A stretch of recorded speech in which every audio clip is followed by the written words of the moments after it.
You lost a very closely contested election, Yes. and an election in which there were, limited access to polling places, closed polling places closing early. It seems as though, and I'm not trying to be unfair to Republicans, but it seems as though Democrats want more people to vote and Republicans want the opposite. Well, Mitch McConnell told us Yeah. that he thought more people being able to vote was a power grab because more people who want power don't have it, and if we grab it from them, they're not getting it back. So you have this organization now, Fair Fight. Do you feel optimistic that we're going to move to a place where more people are enfranchised? yeah, so I think we have to think about it this way. Republicans have talked about voter fraud, which is largely a myth, but they've talked about it for so long with such energy that we take it as a truth. We, those of us of good heart and good conscience and true democratic belief, and I mean small d democratic, we know voter suppression is real, but we never talk about it. We take it for granted.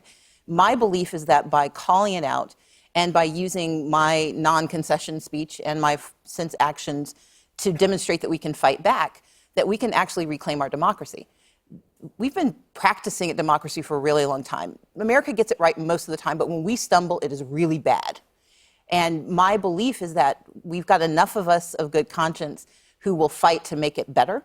We just have to have someone willing to talk about it so we know that we have a rallying cry and we have an opportunity. I got really close. You got really close. You got really close, and it was a historic, even with all the suppression, it was a historic turnout for a midterm election. Yes. And you did not, when last you were here, you were talking about you were not out to flip Trump voters. You were out to encourage people who'd never voted before to vote. Do you feel like that should be, as we go into 2020, do you feel good about that message? Absolutely. Look, my numbers when I saw you in June, we wanted to hit 100, we wanted 1.5 million people to vote.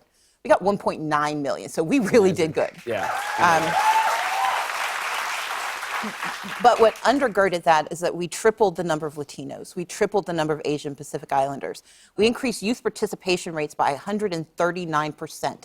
1.2 million African Americans voted for me. 1.1 million Democrats voted in 2014. We know that if you talk to communities that are normally ignored, and if you fight for their right to vote, you can win elections. You just can't have someone acting as the referee, the umpire, and the scorekeeper also as your opponent. Yes, because your opponent was the Secretary of State who was, of course, in charge of voting. Yes. So, A little flaw in my process, but everything else worked like we thought. Absolutely. Well, I hope your process will continue. Of course, one of the things you did that I hope the people of your state will never forget, you brought Oprah. I did. Who actually, and Oprah went and canvassed voters. She And I would knocked like on to doors. finish, like Oprah Winfrey actually went and knocked on Yes. doors. And for people who are wondering, how would you react if that happened to you, here's a clip.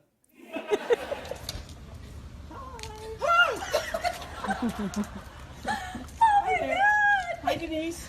Hi, Oprah. I hope you got her vote. Oh, God, yeah. Yeah. I mean, no, because then they'll accuse me of voter fraud. She Right, was in right. Illinois. Yeah. But she really helped. Oh, you mean the young woman? Yeah. Yes. Yeah, yes, good. Yes. Yeah, right. Sorry, Oprah would never. Yeah, because she is Exactly. not registered in Georgia. Exactly. Yeah, thank you. There we go, because fair is fair, right? Fair In is fact, fair. we won a fair fight. Yeah, there you go. .com. Hey, thank you so much for being here. It is always such a pleasure to see you.